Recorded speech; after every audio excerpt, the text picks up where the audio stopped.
अगर हमारा बीजेपी के जो महिला सांसदों को आगे बढ़ने देते तो क्या होता।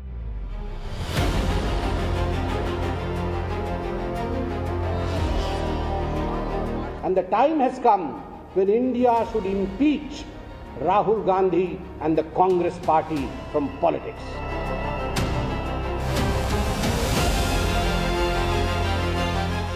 This is the image that you have to understand.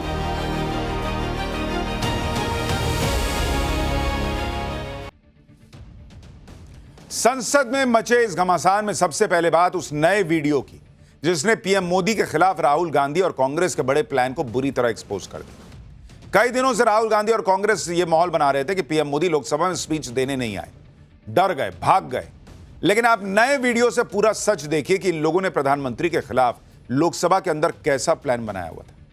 4 फरवरी को लोकसभा में पीएम मोदी का भाषण होना था, लेकिन उस वक्त कांग्रेस की महिला सांसद एक बड़ा सा पोस्टर लेकर कैसे पीएम की सीट के पास गई थी। अब उसका एक नया वीडियो आ गया है जिस वजह से पीएम मोदी को अपना भाषण टालना पड़ा। लोकसभा में 4 फरवरी की घटना का यह नया वीडियो सामने आते कई सवालों के जवाब मिल गए। इस वीडियो को संसदीय कार्य मंत्री किरण रिजिजू ने पोस्ट किया।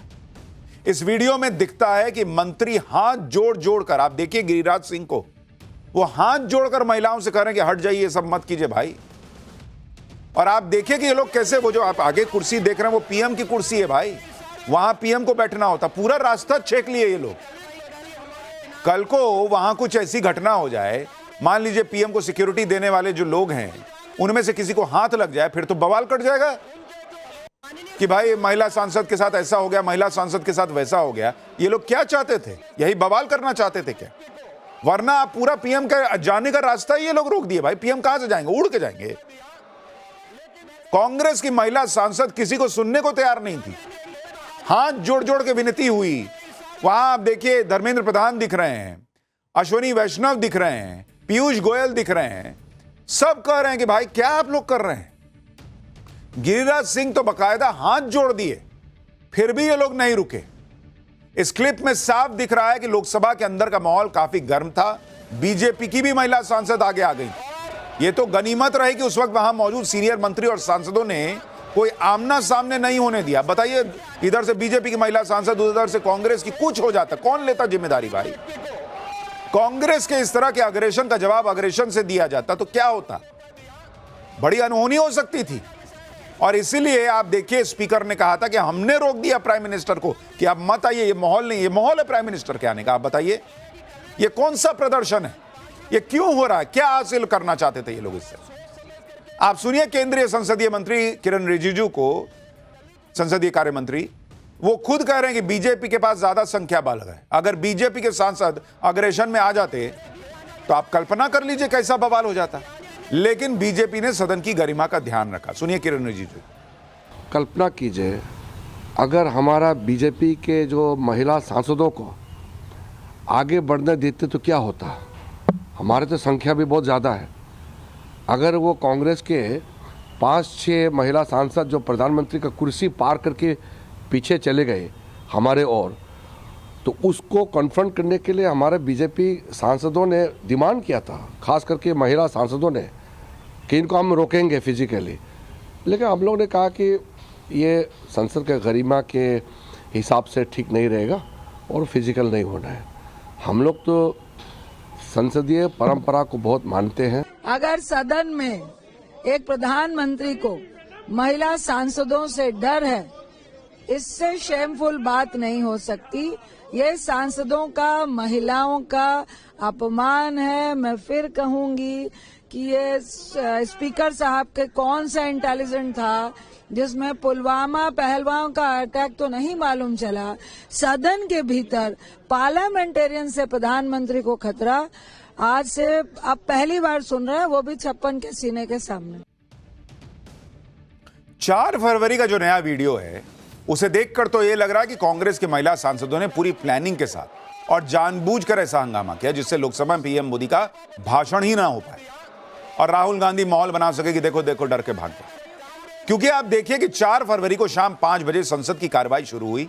5:01 पर कांग्रेस की महिला सांसद वेल से आगे बढ़कर ट्रेजरी बेंच, जहां सत्ता पक्ष के लोग बैठते हैं, वहां पहुंच गई। 1 मिनट के अंदर अगर ये सब कुछ प्लान नहीं था तो बताइए इन महिला सांसदों ने खुद ही इसकी प्लानिंग कैसे कर ली और इसके पीछे मतलब उठे और सीधा 1 मिनट में वहां आ गई।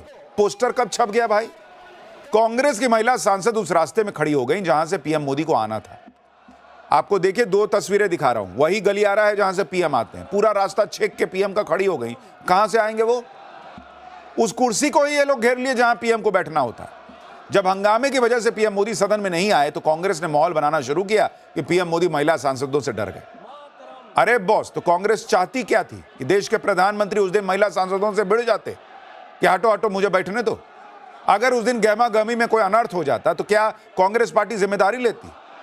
और अनर्थ का मतलब यह नहीं होता कि कोई अटैक कर देगा, कोई मार देगा, कोई कुछ कर देगा। कुछ हाथी लग गया, कुछ भी हो गया, कोई गलती से सीढ़ी जैसा एरिया कोई गिर गया मान लीजिए पीएम को सुरक्षा देने में, उसकी जिम्मेदारी कौन लेता?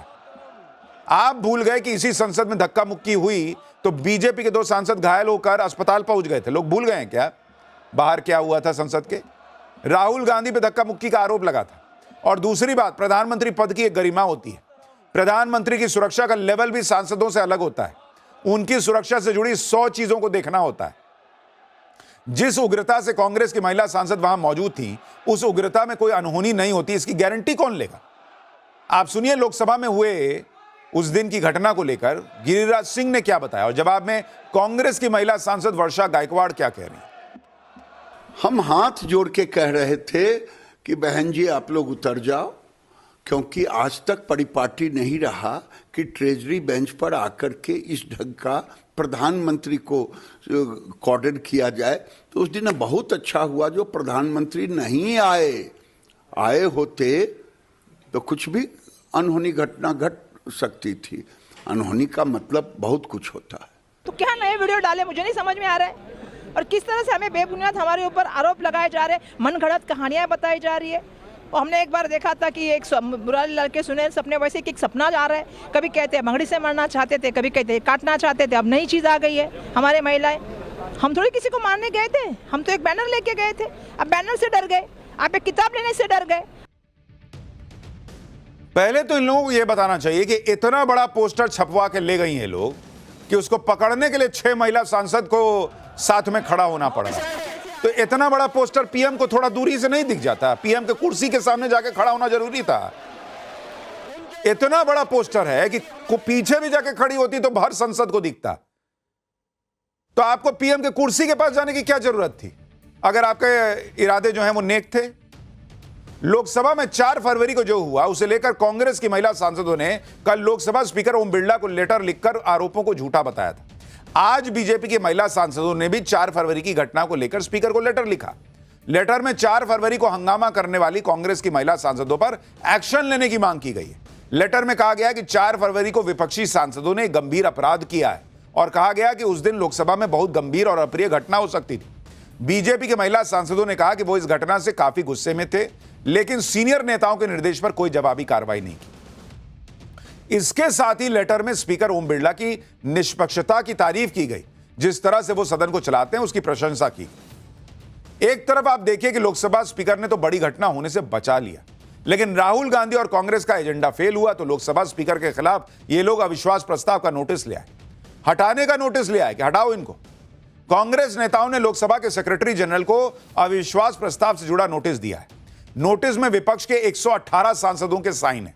दावा है कि नोटिस में कांग्रेस, सपा, आरजेडी, शिवसेना, यूबीटी, एनसीपी और डीएमके के सांसदों ने साइन किए। हालांकि नोटिस पर नेता विपक्ष राहुल गांधी के भी साइन नहीं है। कांग्रेस सूत्रों का कहना है कि संसदीय लोकतंत्र की गरिमा को देखते हुए ऐसा किया गया। नोटिस में स्पीकर ओम बिरला की निष्पक्षता पर सवाल उठाए गए। राहुल गांधी को न बोलने देना, 8 सांसदों का निलंबन, कांग्रेस की महिला सांसदों का आरोप, अविश्वास प्रस्ताव लाने की वजह बताया गया। इस नोटिस को लेकर बीजेपी ने कांग्रेस को घेर लिया। कहा कि अगर किसी के खिलाफ महाभियोग लाया जाना चाहिए तो वह राहुल गांधी और कांग्रेस पार्टी के खिलाफ लाना चाहिए। साथ ही लोग यह भी पूछ रहे हैं कि अगर पूरा विपक्ष एकजुट है तो 220-230 इनके सांसद हैं, 118 लोग ही क्यों साइन किए हैं? राहुल गांधी के इंडी वाले अपनों ने ही धोखा दे दिया क्या उनको? सब लोग आए भी नहीं साथ में। सुनिए बीजेपी प्रवक्ता संबित पात्रा क्या कह रहा है। मुझे लगता है पूरे हिंदुस्तान को सोचना होगा, and the time has come when India should impeach Rahul Gandhi and the Congress party from politics. George Soros के कहने पर विशेष करके राहुल गांधी और कांग्रेस पार्टी और उनके जो अलायंस पार्टनर है देश में कहीं न कहीं संस्थाओं के ऊपर हमला कर रहे हैं, चाहे वो संस्थान सुप्रीम कोर्ट का हो, चाहे वो संस्थान इलेक्शन कमीशन का हो, या चाहे वो संस्थान स्पीकर का हो। सभी संस्थानों के ऊपर हमले करने का प्रयास। इस बीच आज शाम को लोकसभा स्पीकर से जुड़ी बड़ी खबर आई। लोकसभा स्पीकर ओम बिरला अब सदन को नहीं चलाएंगे। स्पीकर ओम बिरला ने फैसला किया है कि जब तक उनके खिलाफ आए प्रस्ताव पर फैसला नहीं हो जाता तब तक वो स्पीकर की कुर्सी पर नहीं बैठेंगे। यानी नैतिकता का हाई ग्राउंड लेते हुए लोकसभा स्पीकर ने खुद को चेयर से अलग कर लिया। लोकसभा स्पीकर के खिलाफ लाए गए प्रस्ताव पर राहुल गांधी को उनके गठबंधन के ही दूसरे दलों ने धोखा दे दिया। इस प्रस्ताव को लेकर इंडी गठबंधन के अंदर ममता बनर्जी वर्सेस राहुल गांधी की लड़ाई खुलकर दिखने लगी है, क्योंकि स्पीकर के खिलाफ प्रस्ताव पर ममता बनर्जी के सांसदों ने साइन ही नहीं किए। टीएमसी ने कांग्रेस को यह सुझाव दिया था कि पहले विपक्ष अपनी मांगों को लेकर स्पीकर को लेटर लिखे और एक्शन के लिए 3 दिन का समय दिया जाए। अगर 3 दिन में स्पीकर कोई एक्शन नहीं लेते हैं तो स्पीकर को हटाने का प्रस्ताव लाया जाए। लेकिन राहुल गांधी ने टीएमसी का कोई लोड ही नहीं लिया। हमने आपको कल ही बताया था कि स्पीकर को हटाने के लिए विपक्ष के पास पर्याप्त नंबर नहीं है, लेकिन राहुल गांधी के चक्कर में यह प्रस्ताव ला दिया गया और शायद इसलिए टीएमसी ने किनारा कर लिया कि नहीं, हम नहीं साइन करेंगे, जाओ तुम।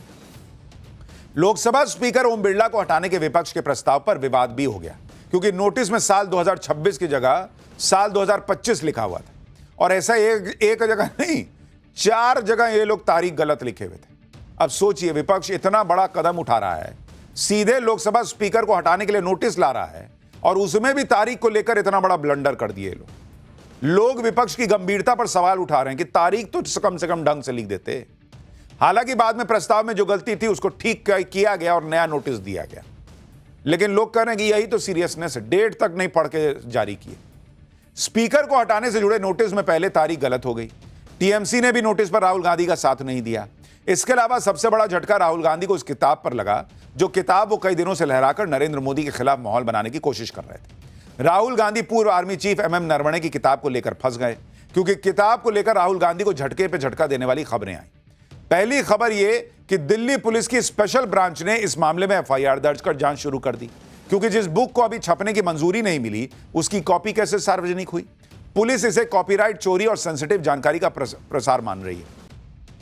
इस मामले में जांच की आंच राहुल गांधी तक आ सकती है, क्योंकि राहुल गांधी ही किताब को सार्वजनिक तौर पर लहरा रहे थे, जबकि सेना से जुड़ी हुई कोई भी किताब छापने के लिए रक्षा मंत्रालय की मंजूरी लेनी होती है, ताकि कोई ऐसी संवेदनशील जानकारी बाहर न आए जिससे देश के दुश्मन फायदा उठा ले। दूसरी खबर यह है कि पूर्व आर्मी चीफ की किताब को पब्लिश करने के एक्सक्लूसिव राइट्स जिस पेंगुइन रैंडम हाउस इंडिया के पास हैं, उसने खुद बयान जारी कर दिया कि किताब छपे नहीं की, अभी कोई प्रिंट डिजिटल कॉपी जारी ही नहीं हुआ है, इसलिए जो भी किताब दिखाई जा रही है वो कॉपीराइट का उल्लंघन है।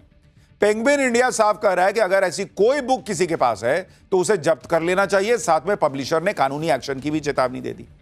यानी इधर से दिल्ली पुलिस की जांच, उधर से पब्लिशर ने भी कानूनी कार्रवाई की चेतावनी दी और बीच में नेता विपक्ष राहुल गांधी फंस गए। लोग कह रहे हैं कि एक एफआईआर नहीं हुआ कि तुरंत संसद की कार्रवाई भी शुरू हो गई, आज कोई दिक्कत नहीं आई। राहुल गांधी पे सवाल उठने लगे कि जब किताब पब्लिश नहीं हुई, पब्लिशर कह रहा कि नहीं छापे हैं, तो फिर राहुल गांधी के पास किताब कहां से आई, कैसे मिली? क्योंकि राहुल गांधी कह रहे हैं कि यह बुक अमेज़न पर मिल रही है, जबकि पब्लिशर कह रहा है कि किताब छापे नहीं किए हैं। जब सवाल उठने लगे तो बचाव में Rahul Gandhi army chief MM Naravane का साल 2023 का एक ट्वीट दिखाने लगे। 15 दिसंबर 2023 के इस ट्वीट में आर्मी चीफ ने अपनी किताब 4 स्टार्स ऑफ डेस्टिनी को लेकर कहा था कि उनकी किताब प्री ऑर्डर के लिए अवेलेबल है। ट्वीट में एमएम नरवणे ने लिखा कि बुक लेने के लिए इस लिंक को फॉलो करें, हैप्पी रीडिंग, जय हिंद। अपने ट्वीट में पूर्व आर्मी चीफ एमएम नरवणे ने पेंगुइन इंडिया का पोस्ट भी साझा किया था, जिसमें पेंगुइन इंडिया ने एमएम नरवणे की किताब के प्री ऑर्डर का ऐलान किया हुआ था। एमएम नरवणे के इसी ट्वीट को दिखाकर कांग्रेस ने सवाल उठाया कि पेंगुइन पब्लिकेशन किसके दबाव में झूठ बोल रहा है। मोदी सरकार डरी हुई है और इसलिए नेता विपक्ष राहुल गांधी जी को सच बोलने से रोक रही है। संसद परिसर में राहुल गांधी ने भी मीडिया के सामने एमएम नरवणे का साल 2023 का ट्वीट दिखाया और एक तरह से कह दिया कि पब्लिशर झूठ बोल रहा है। राहुल गांधी को सुनिए, फिर आपको बताता हूं कि अब खुद एमएम नरवणे ने राहुल गांधी को कैसे एक्सपोज कर दिया है। Here is a tweet from Mr. Naravane. जी, ये देख लीजिए please. Either Mr. Naravane is lying. and I believe the army chief. Okay, I don't think he will lie, or Penguin is lying. Somebody needs to. Both cannot be telling the truth. Penguin is saying something. They're saying the book is not being published. Right? The book is available on Amazon. General Narawane has tweeted. He has made certain statements in the book that is inconvenient for the government of India. It's inconvenient for the Prime Minister of India. And obviously, you have to decide whether Penguin is telling the truth or Army Chief is telling the truth. Rahul Gandhi पूरे टशन में पूछ रहे थे कि आप army chief पे भरोसा करेंगे या पेंगुइन इंडिया पर। लेकिन शाम होते होते पूर्व आर्मी चीफ एमएम नरवणे ने ही पेंगुइन इंडिया के बयान का समर्थन कर दिया। पूर्व आर्मी चीफ ने अपने लेटेस्ट ट्वीट में कहा कि पेंगुइन इंडिया के बयान को साझा करते हुए उन्होंने कहा कि this is the status of the book.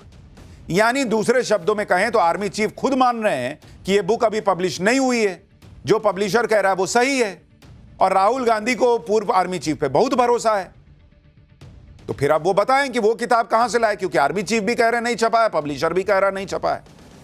Book publish नहीं हुई तो राहुल गांधी ने संसद में कोट कैसे किया?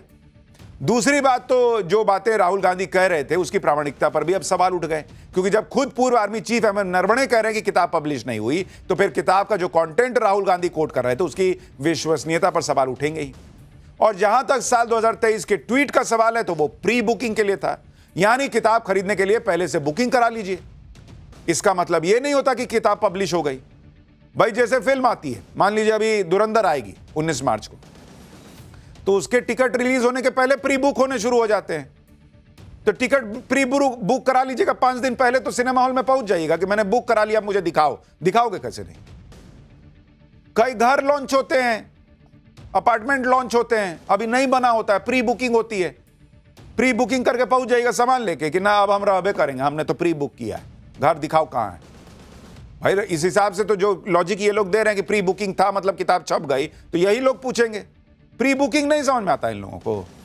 बीजेपी कह रही है कि राहुल गांधी को माफी मांगनी चाहिए। सुनिए सुधांशु त्रिवेदी को।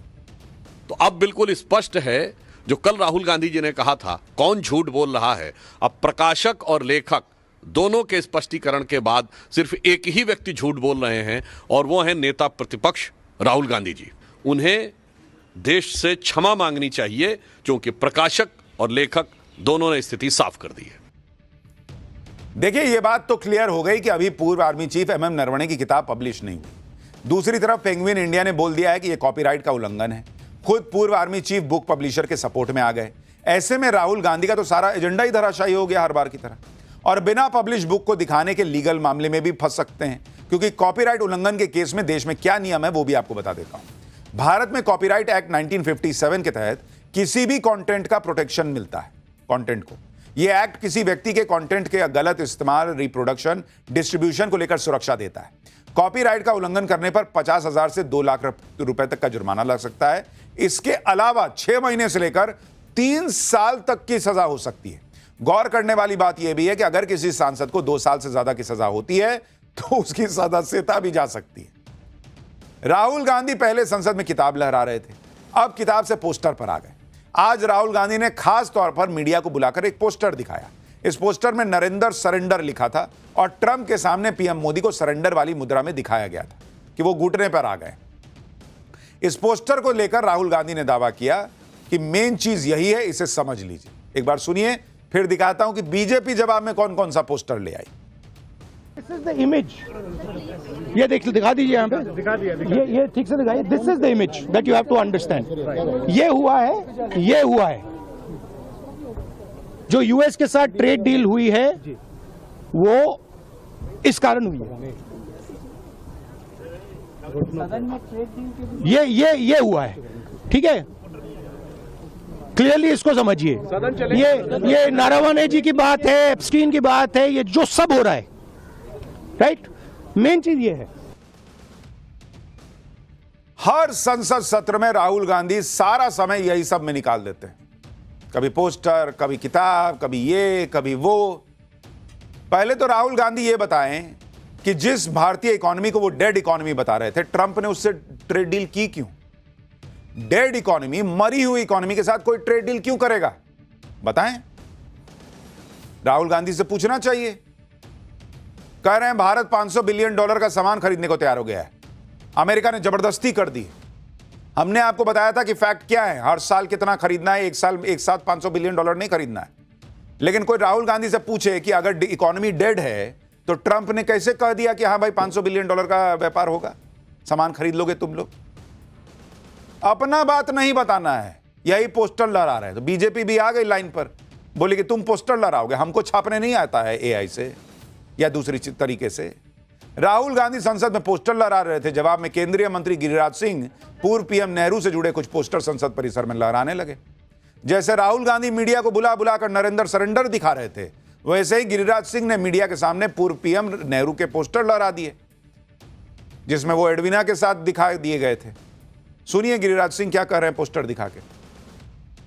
ये नेहरू जी ने अपनी आकांक्षाओं को, अपनी कामनाओं को पूरा करने के लिए उन्होंने कश्मीर को गिरवी रखा, यूनाइटेड नेशन गए, पीओ को दे दिया इसलिए, और दूसरा है अंग्रेज के बाहों में सरेंडर किया। क्या बताइए, मतलब करते करते आप यही सब कीजिएगा, नरेंद्र सरेंडर, झूठे एआई वीडियो बना रहे हैं, झूठे पोस्टर लहरा रहे हैं। आखिरकार बीजेपी को भी जब उसी भाषा में जवाब देना पड़ रहा है, जिसमें आपको शायद समझ में आएगा कि आप जो करते हैं उसका लेवल क्या है। आप लेवल गिराइएगा, दूसरे को गिराने नहीं आता है, वो भी ले आए फोटो, लो आप और गिराइए, वो और गिराएंगे। यही सब कीजिए संसद में, इसीलिए चुन के भेजती है पब्लिक आप लोगों को, यही पोस्टर खेलने के लिए। लेकिन कर रहे हैं राहुल गांधी, तो जवाब में मिल रहा है अब यही सब। पाठशाला में अगली क्लास, योगी, ममता, हिमंता, 3 चुनावी राज्य, 3 मुख्यमंत्री, तीनों को लेकर कोहराम क्यों मच गया? हिमंता और ममता को लेकर सुप्रीम कोर्ट से क्या खबर आई? बंगाल असम में क्या होने वाला है? योगी का तो खुला ऐलान, कयामत नहीं आएगी, बाबरी दोबारा नहीं बनेगी, किस किस को आग लग गई। अब इसका चैप्टर। इस वक्त देश के 3 मुख्यमंत्रियों को लेकर गदर छिड़ा हुआ है। एक तरफ योगी आदित्यनाथ, असम में हिमंता बिस्वा शर्मा और फिर बंगाल में ममता बनर्जी। तीनों राज्य ऐसे हैं जिनमें से तो 2 में इसी साल चुनाव है, असम और बंगाल में, और अगले साल यूपी में चुनाव है। और चुनाव जैसे ही आए हैं तीनों राज्यों में पॉलिटिक्स एकदम चरम पर है। सबसे ज्यादा तहलका मचाया हुआ है असम में सीएम हिमंता ने और उधर बंगाल में ममता बनर्जी ने। लेकिन सीएम योगी भी पीछे नहीं है, उन्होंने उन लोगों के खिलाफ खुला ऐलान कर दिया जो लोग फिर से बाबरी बनाने के सपने देख रहे हैं। योगी बिना लाग लपेट के बात कहते हैं, उनकी बातों से बहुतों को मिर्ची लग जाती है। अब योगी के नए बयान से किस किस को आग लग गई वो आज आपको दिखाऊंगा। ममता और हिमंता, उनको भी देखिए कि उनके राज्यों की चुनावी लड़ाई ऐसे लेवल पर पहुंच गई कि सुप्रीम कोर्ट को अखाड़ा बना दिया गया। बंगाल में एसआईआर का मामला लेकर ममता बनर्जी पहले ही सुप्रीम कोर्ट जा चुकी हैं। उधर असम को भी देखिए कि सीएम हिमंता की शिकायत करने विपक्ष सुप्रीम कोर्ट चला गया। सोचिए हालात ये बन गए कि आज सुप्रीम कोर्ट को कहना पड़ गया कि जब चुनाव आते हैं तो चुनाव का एक बड़ा हिस्सा तो सुप्रीम कोर्ट में ही लड़ा जाने लगता है। चुनावी लड़ाई को कोर्ट में खींचने वालों पर सुप्रीम कोर्ट की सख्त टिप्पणी के बारे में आपको बताऊंगा। साथ ही यह भी बताऊंगा कि सीएम हिमंता के बंदूक तानने वाले वीडियो पर कैसे बवाल इतना बढ़ गया कि मामला सुप्रीम कोर्ट चला गया। सुप्रीम कोर्ट में एसआईआर के मामले के बीच ऐसा क्या हुआ कि ममता बनर्जी अब मुख्य चुनाव आयुक्त ज्ञानेश कुमार के खिलाफ अविश्वास प्रस्ताव लाने का प्लान बना रही हैं। 3 राज्यों में 3 मुख्यमंत्री और उनके खिलाफ मचे इस घमासान का पहले एक ट्रेलर देखिए, फिर पूरा चैप्टर खोलते हैं। चीफ मिनिस्टर एक वीडियो बना के गोली चला रहा था, हम इसके खिलाफ कानूनी कार्रवाई करेंगे। चलो जेल जाने के लिए तैयार रहूंगा, लेकिन अपना बातों में मैं हमेशा कायम रखूंगा।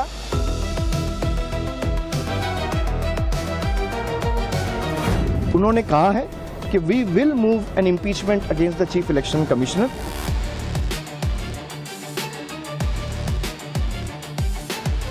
कयामत का दिन तो कभी आना ही नहीं है और इसलिए बाबरी ढांचे का पुनर्निर्माण कभी होना ही नहीं। इस सियासी घमासान में सबसे पहले बात उस वीडियो की जिस वीडियो ने पूरे देश में ऐसा बवाल मचा दिया कि पूरे इंडी गठबंधन को आग लगी। ओवैसी जो है वो पूरी तरह से फायर है। यह वीडियो असम के मुख्यमंत्री हिमंता बिस्वा शर्मा का है, जिसका मामला अब सुप्रीम कोर्ट तक पहुंच गया।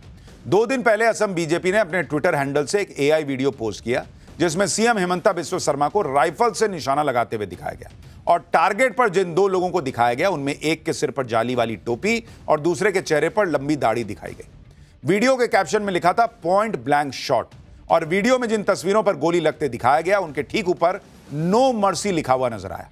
हालांकि वीडियो पर बवाल बढ़ने लगा तो असम बीजेपी ने उसको डिलीट कर दिया और हिमंता बिस्वा शर्मा ने यह कहते हुए पल्ला झाड़ लिया कि उन्हें ऐसे किसी वीडियो की जानकारी नहीं है। तो जानकारी नहीं है तो पूछिए असम बीजेपी ने कैसे पोस्ट कर दिया, कार्रवाई कीजिए उस पर। वीडियो पोस्ट हो गया, वायरल हो गया, उसके बाद डिलीट कर दिया और काम खत्म हो गया। इस वीडियो ने सीएम हिमंता के विरोधियों को मौका दिया। असम में चुनाव होने हैं तो इंडी वाले पूरी तरह से हमलावर हुए, सीएम हिमंता को घेर लिया और मौका दिया था खुद सीएम हिमंता के इस वीडियो ने।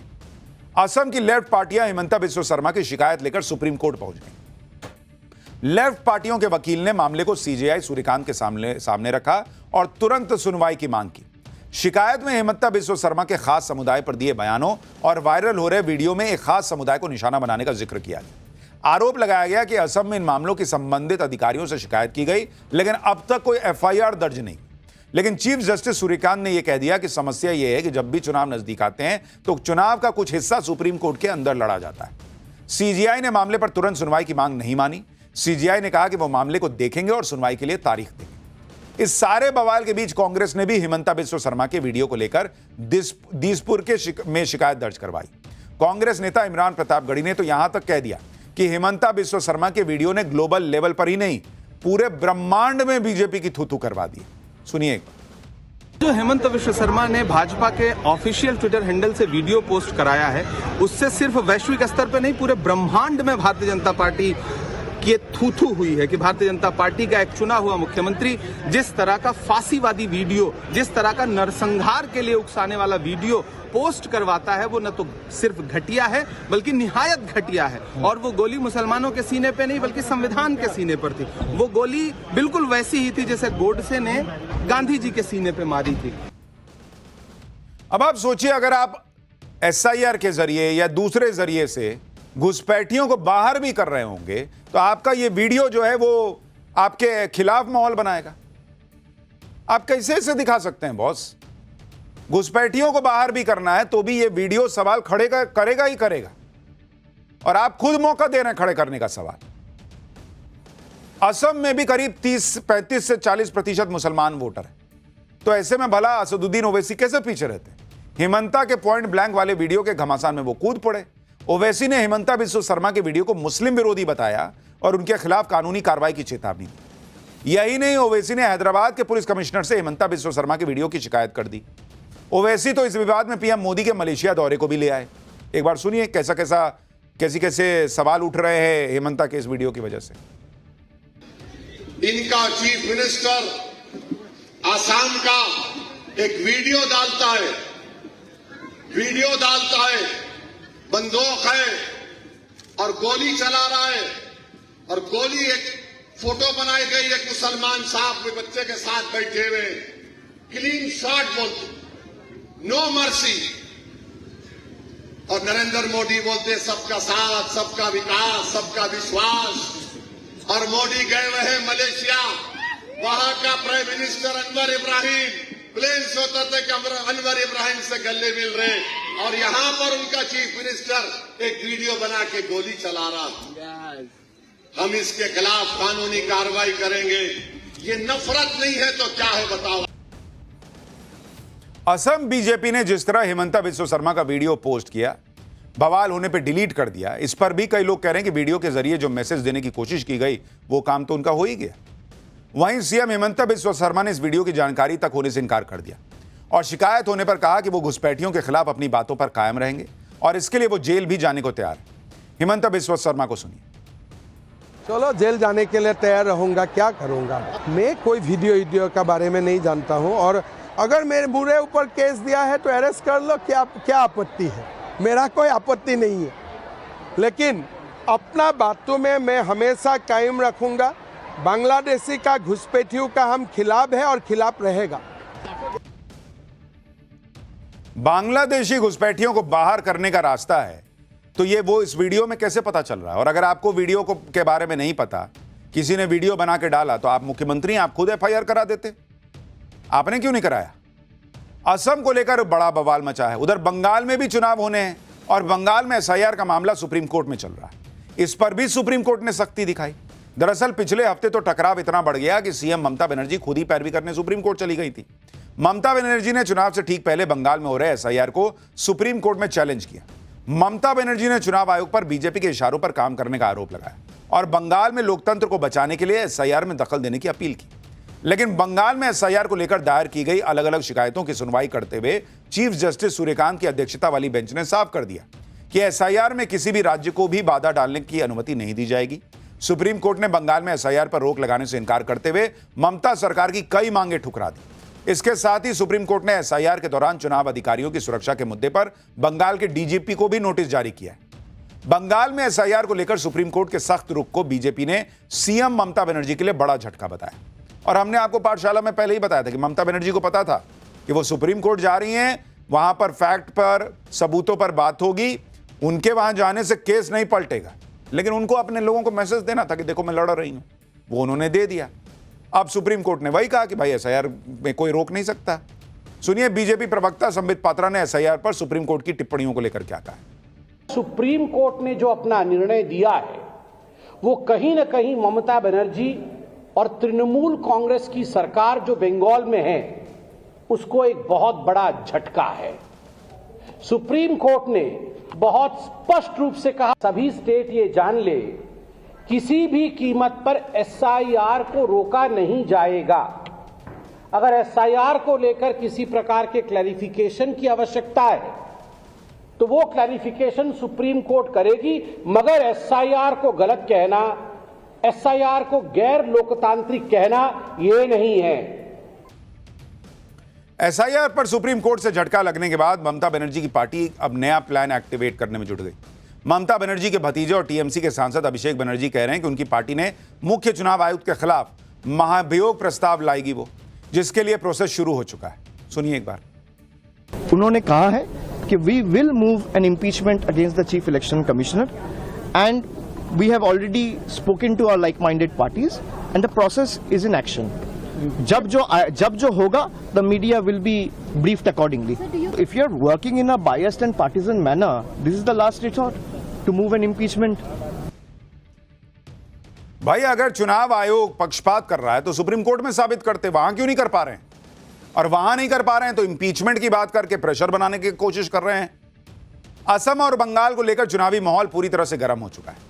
यूपी में 2027 के चुनाव की गर्माहट बढ़ने लगी है। यूपी के सीएम योगी आदित्यनाथ ने बाबरी के नाम पर सियासी रोटी सेकने वालों पर आज बड़ा हमला बोला।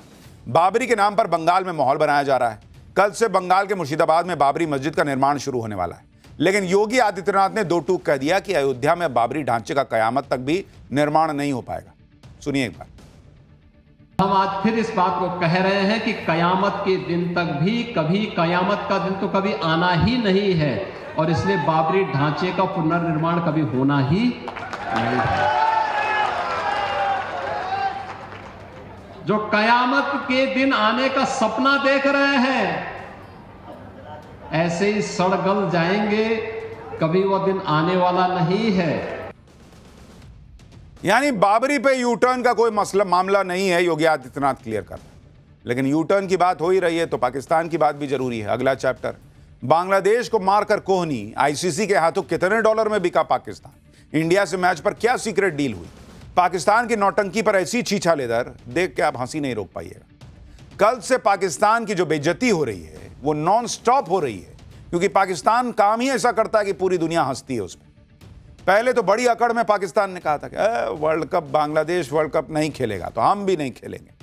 फिर बोला कि वर्ल्ड कप तो खेलेंगे, इंडिया से नहीं खेलेंगे।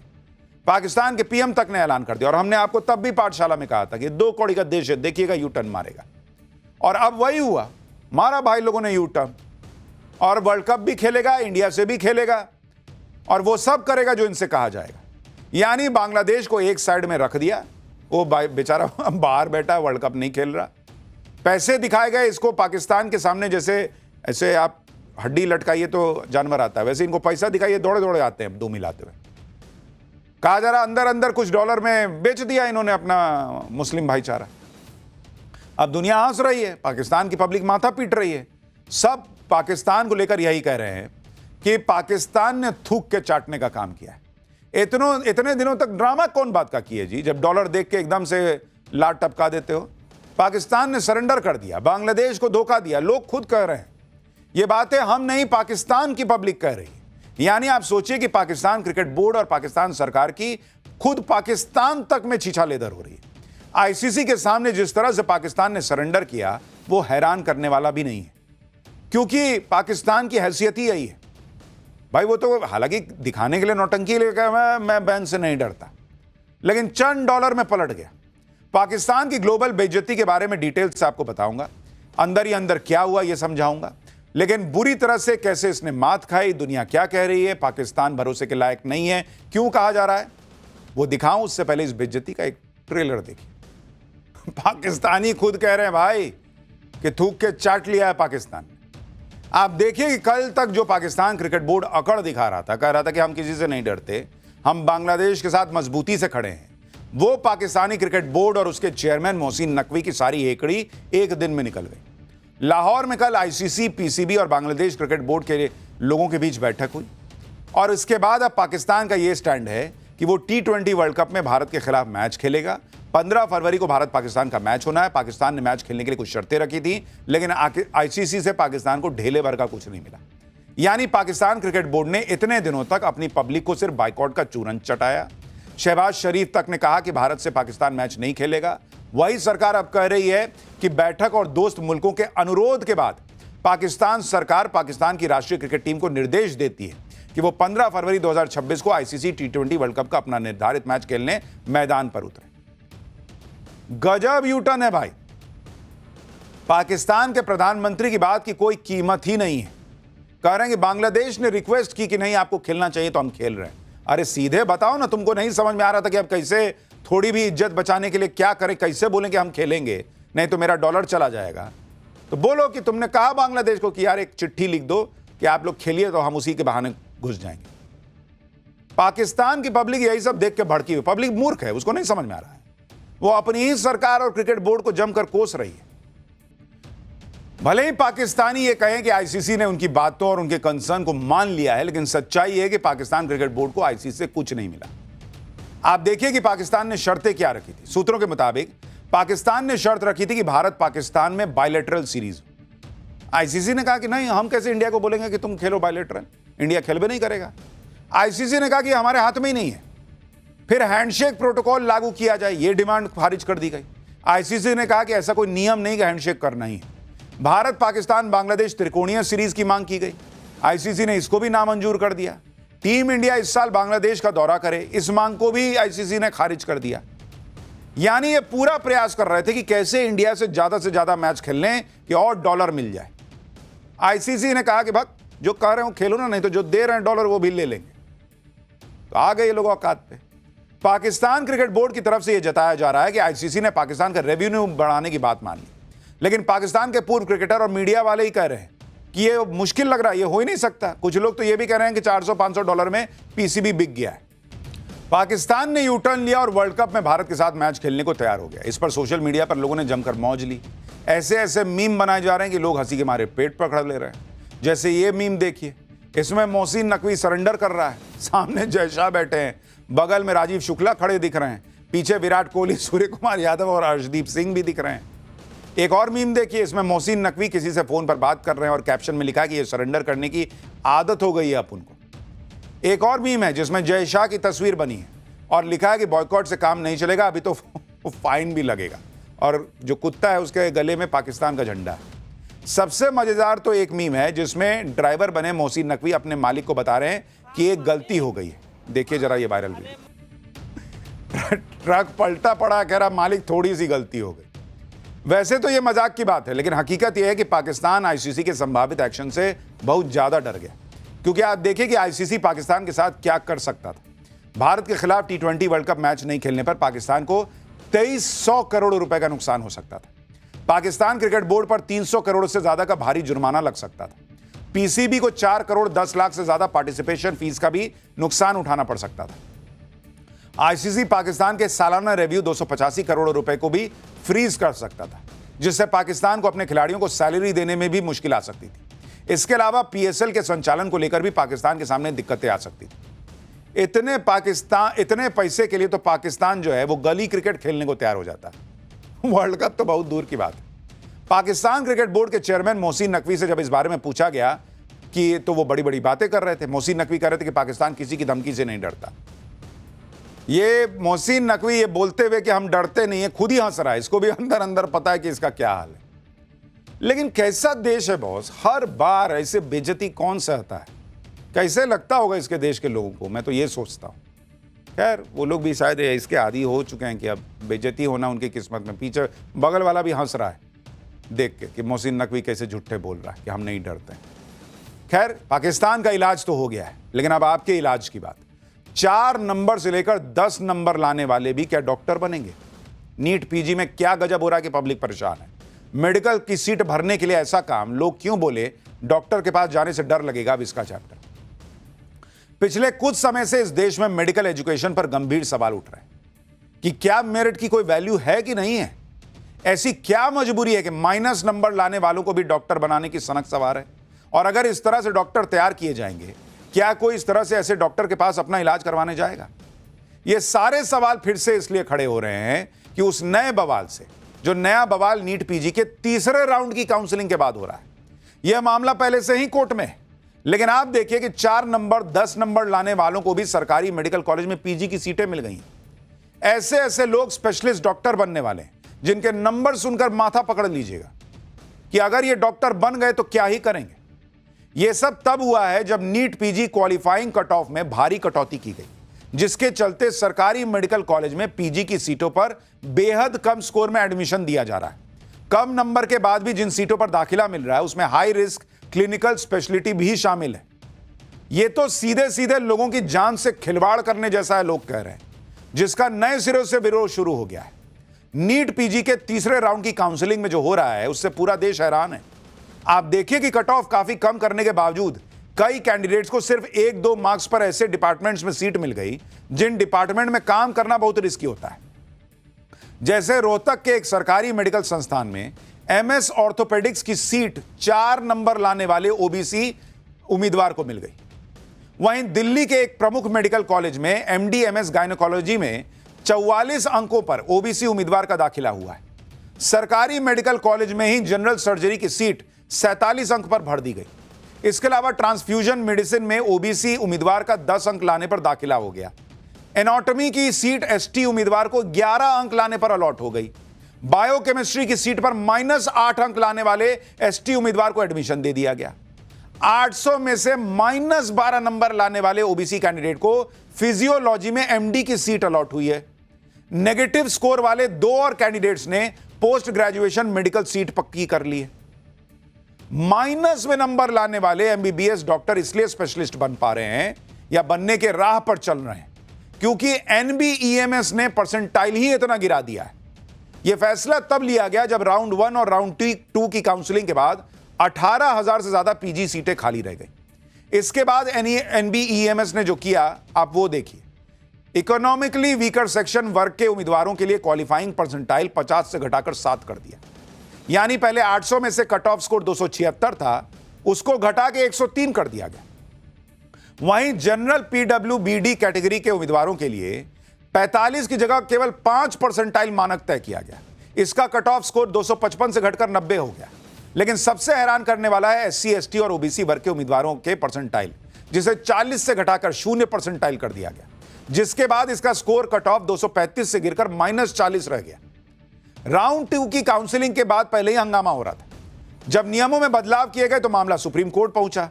कोर्ट में सरकार की तरफ से यह तर्क दिया गया कि कटौती मेडिकल पीजी की सीटें भरने के लिए की गई, लेकिन कोर्ट ने कहा कि सीटों को भरने की होड़ में क्वालिटी से समझौता न कीजिएगा। कोर्ट ने सवाल किया कि क्या 0 या नेगेटिव मार्क्स वाले स्टूडेंट्स को एडमिशन देने से चिकित्सा शिक्षा की गुणवत्ता प्रभावित नहीं होगी। सुप्रीम कोर्ट ने इस पर कड़ा रुख अपनाते हुए नोटिस जारी कर दिया है और यह भी कहा कि मेडिकल कॉलेज में एडमिशन के लिए न्यूनतम स्टैंडर्ड निर्धारित होना चाहिए। भाई अजीब तर्क दिया जा रहा है कि सीटें खाली रह जाती इसलिए हमने कितने भी नंबर आए तो एडमिशन दे दिया, और फिर कहा जा रहा है कि अभी तो एडमिशन दिया है ना, डॉक्टर बना थोड़ी है, वहां तो नंबर लाएगा तो बनेगा। अरे भाई जिसको 4 नंबर आ रहा है उसका आप समय भी बर्बाद कर रहे हैं, साल भी बर्बाद कर रहे हैं, पैसा भी बर्बाद कर रहे हैं, और आप जो उसको मदद कीजिएगा वो टैक्स पेयर के पैसे से ना कीजिएगा। 4 नंबर वाला कितना ऐसा लड़का होगा बॉस, या 10 नंबर लाने वाला या 44 लाने वाला, कि वो फाइनल में जब डॉक्टर बनेगा जाकर तो एकदम तूफानी बन जाएगा। देश के बड़े बड़े मंत्री, बड़े बड़े लोग, बड़े बड़े नेता जाएंगे उससे इलाज कराने। सीटें भरने की ये होड़ मेडिकल प्रोफेशन के न सिर्फ स्तर को गिराएगी, बल्कि कम नंबर लाकर भी अहम विभागों में एडमिशन लेकर जो स्पेशलिस्ट डॉक्टर बनेंगे उनसे मरीजों पर आफत नहीं आएगी। लोग पूछ रहे हैं। कम स्कोर के बाद भी एडमिशन देने के पीछे तर्क दिया जा रहा है कि पोस्ट ग्रेजुएट करने की काबिलियत सिर्फ एंट्री स्कोर से तय नहीं कर रहे हैं, बल्कि स्ट्रक्चर्ड ट्रेनिंग, सुपरविजन और एग्जिट एग्जाम से पक्का किया जाएगा। और कोर्स के दौरान परफॉर्मेंस की निगरानी के लिए इंस्टीट्यूशन भी जिम्मेदार होते हैं। तो भाई यही नियम सब जगह कर दीजिए, हर जगह कर दीजिए ना भाई। आप यूपीएससी में भी लोगों को दे दीजिए कि कम से कम भी लाओगे तो हम देंगे। अभी तुम आईएएस बने थोड़ी हो, जब आईएएस बनोगे तब हम तुम्हारा देखेंगे कि तुम्हारा क्वालिटी ठीक है कि नहीं। क्या बात कर रहे हैं आप। और सरकारी कॉलेजों में आप उसको आर्थिक मदद दीजिएगा, वो पैसा कहां से आएगा? हवा से आएगा। और कल को वो नहीं बन पाएगा, उसका समय बर्बाद हुआ, उसका पैसा बर्बाद हुआ, टैक्स पेयर का पैसा बर्बाद हुआ, कौन भरेगा? लेकिन चल रहा है मामला, कोर्ट तक कह रहा है कि ये कैसे स्टैंडर्ड बनेगा। सीट भरना, भर दीजिए सीट, उसके बाद बेड भर दीजिएगा जब लोगों का इलाज नहीं होगा। For more of such videos, do like, share and subscribe to ET Now Swadesh.